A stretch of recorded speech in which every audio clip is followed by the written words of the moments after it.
ఏదైతే నేను 500 rupees save చేసి పెట్టుకున్నానో ఆ అమౌంట్ నుండి కొద్దిగా పెట్టుబడి పెట్టి ఒక ఆర్డర్ వచ్చినప్పుడు రెండు ఆర్డర్స్ వచ్చినప్పుడు ఒక 4 అట్లా చిన్న చిన్న బాక్సెస్లో ఒక హార్డ్లీ 3-4 బాక్సెస్ ఆఫ్ జ్యువెలరీ ఉండేది అంతే మీ దగ్గర.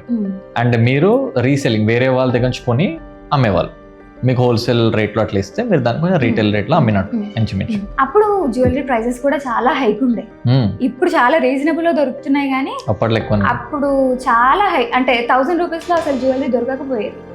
సో నేను 399 కాన్సెప్ట్ అనేది ఇంట్రడ్యూస్ చేస్తాను. ఓకే, వాళ్ళకి బడ్జెట్ లో వచ్చేలాగా నేను మార్జిన్ తగ్గించుకొని అయినా సరే.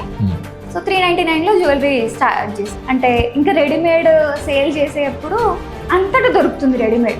ఫ్యాషన్ ఎట్లా అంటే 10 days కి అవుట్ ఆఫ్ ఫ్యాషన్ అయిపోయే స్టేజ్ వచ్చింది. అప్పుడు నేను హ్యాండ్ మేడ్స్ అనేది స్టార్ట్ చేశాను. ఓకే, సో అక్కడ అంతటా దొరుకుతుంది, బట్ మనం వేసే బీట్స్ వేరు.